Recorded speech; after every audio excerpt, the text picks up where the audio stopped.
या ठिकाणी जे आहे थेट थायलंडवरून जे आहे बुद्ध मूर्ती आलेल्या आहे। मेत्ता फाउंडेशनचे जे प्रमुख आहे नितीन गजबे यांनी आणलेल्या आपण बघू शकता।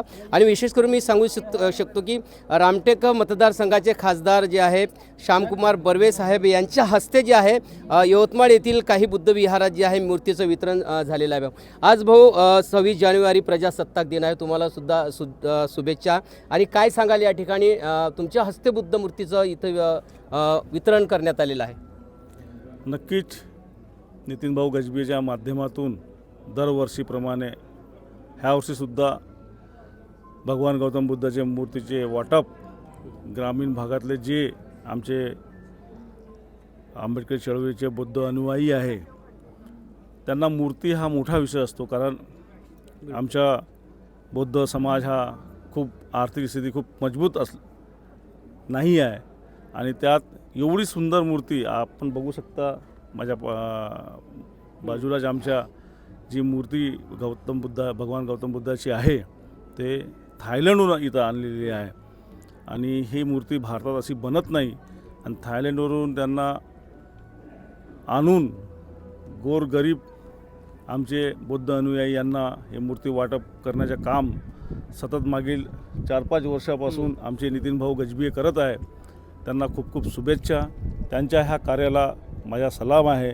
असेच सामाजिक काम त्यांच्या हातून घडत राहो आणि आमच्याकडून एक सांसद म्हणून माझ्याकडून जे त्यांना मदत लागेल ते मी नक्कीच त्यांच्या मदत करेल।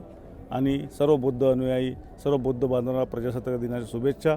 आणि आज जे मूर्ती वाटप होत आहे त्याबद्दल मतदारसंघ हा तुमचा आहे, लोकसभा मतदारसंघ आहे आणि ज्या ठिकाणी आपण उभे आहोत आता हे विहार बघू शकता। या विहाराची काय स्थिती आहे? अशा वेळेस ह्या विहाराला काही खासदार निधीमधून काही आपल्याला मदत करता येईल का, की जेणेकरून हे तुमच्या मतदारसंघातलं आहे आणि थायलंडवरून इथं बुद्धी मूर्तीचं वितरणसुद्धा केलं आहे। म्हणजे आज थोडंसं आश्वासन द्या मतदारसंघातल्या तमाम बौद्ध अनुयायीपर्यंत हा मॅसेजसुद्धा चालला जाईल का हा विहाराचा उद्धार होईल? नक्कीच। आत्ताच मी जेव्हा आलो तेव्हाच नितीन भाऊला विचारलं की आता अर्धवट काम का बरं आहे। त्यांनी काही अडचणी सांगितल्या, त्या नक्कीच अडचणी आम्ही दूर करण्याचा प्रयत्न करू आणि येत्या वर्षीमध्ये ज्यावेळेस येऊ पुन्हा पुढच्या प्रजासत्ताक दिनी तिथं तुम्हाला दिसलेलं काम नक्कीच बोलेल। तोंडानं बोलण्यापेक्षा कामाने बोललेलं पाहिजे, बरं राहील। नक्कीच हे आश्वासन जे आहे खासदार साहेबांनी दिलेलं आहे की पुढच्या 26 जानेवारीला जेव्हा आम्ही इथे येऊ तेव्हा हे जे बुद्ध विहार आहे एक याचं रूप जो आहे वेगळं बघायला मिळेल। तर आम्ही आता नक्कीच वाट पाहू साहेब या तुम्ही दिलेल्या आश्वासनाची। गजबीजीसुद्धा आहे आपल्यासोबत। गजबीजी काय सांगाल, एकदम थायलंडवरून तुम्ही ज्या मूर्ती आहे आपल्या नागपूर जिल्ह्यातील कनान या सिवोरा गावात आणलेल्या एक छोट्याशा गावामध्ये इथं वितरण केलेलं आहे, काय म्हणजे नियोजन कसं आहे आणि काय वाटप म्हणजे इथून वितरित होण्याची प्रक्रिया काय आहे? मागील अनेक वर्षापासून आम्ही या ठिकाणी भारत देशातील प्रत्येक बुद्ध विहारांमध्ये भगवान बुद्धाची बुद्धरूप ही त्या ठिकाणी पोहोचली पाहिजे हा प्रामाणिक प्रयत्न आमचा आहे। परंतु मागील 2.5 वर्षापासून हा म्हणजे प्रोजेक्ट आहे हा थांबला गेला होता। अनेक त्याच्यामागे अडचणी होत्या आणि कारणे आहेत। परंतु यावेळेस आम्ही आता तर एक कंटेनर या ठिकाणी आला आहे, ते 40 मूर्तीचे आहेत। यानंतरचे जे कंटेनर जवळपास 110 मूर्तीचे कंटेनर ऑन दी वे आहे, ते पुढच्या महिन्यात येणार आहे। आणि माननीय खासदार साहेबांच्या सूचनेनुसार आम्ही तो कार्यक्रम ज्या ठिकाणी खासदार साहेब म्हणतील त्या ठिकाणी त्या कार्यक्रमाचे आयोजन करू आणि संबंधित सर्व बुद्धविहारांना त्या प्रतिमा वाटप करण्याचा संकल्प आम्ही घेतलेला आहे आणि तो पूर्ण करण्याचा आम्ही प्रयत्न। बुद्ध मूर्ती जर कुठल्या विहाराला लागत असेल तर त्याची प्रोसिजर काय आहे, त्यांना करावे लागणार? कसं असते की एक आम्ही फॉर्म तयार केलेला आहे आणि तो फॉर्म भरून त्यांना द्यायचा आहे, त्यांचे रजिस्ट्रेशन असो किंवा नसो। कारण कधी कधी अनेक लोकांकडे अडचणी आहेत, कोणाकडे रजिस्ट्रेशन नसते काही नसते, तर आपण काय करतो की फॉर्म भरून द्या, रजिस्ट्रेशन करा आणि जे काही कस्टमरचे जे गव्हर्नमेंटचे ज्या फीज आहेत त्या त्यांना भराव्या लागतात आणि त्यांना मूर्ती द्यावी लागते, बस एवढंच।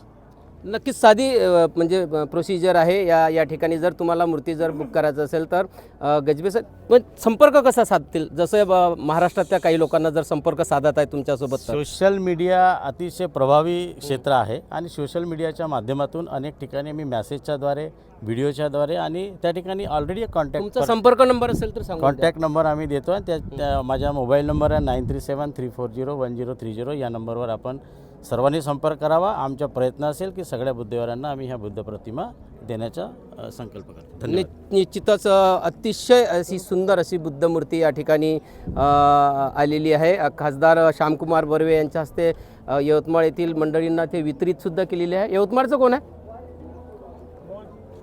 तर जर ज्यांना कोणाला जर ह्या बुद्धमूर्ती जर समजा आपल्या विहारात लागत असेल तर त्यांनी कॉन्टॅक्ट नंबरसुद्धा दिलेला आहे.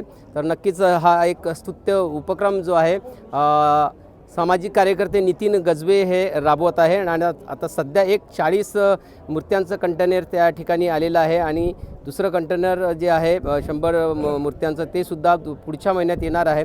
तर अशा वेळेस नक्कीच तुमच्या विहारात जर समजा तुम्हाला बुद्धमूर्ती लागत असेल तर बुक करा. तुम्ही आमच्या विहारांना उपलब्ध होईल तो प्रयत्न जो आहे ते नितीन गजबे करत असतात. म्हणून विहाराच्या कमिटींना सुद्धा माझी विनंती राहील का भगवान गौतम बुद्धाच्या मूर्तीची तुम्ही किंमत हे करू नका का आणखी जर काही वर्गणी लागत असेल तरी आणखी वर्गणी गोळा करा. पण जो थायलंडवरून मूर्त्या प्राप्त करून देते त्याची सुद्धा किंमत या ठिकाणी केली पाहिजे. तर नक्कीच ज्या ज्या विहारांना जर मूर्ती लागत तर संपर्क करा. हा जो नित्यक्रम आहे मूर्त्या भारतात विदेशातल्या मूर्त्या आणण्याचा तो चालूच राहील असं सुद्धा सांगण्यात आलेलं आहे. नक्कीच बघत राहा WH न्यूज. लाईक करा, सबस्क्राईब करा. धन्यवाद. नमस्कार.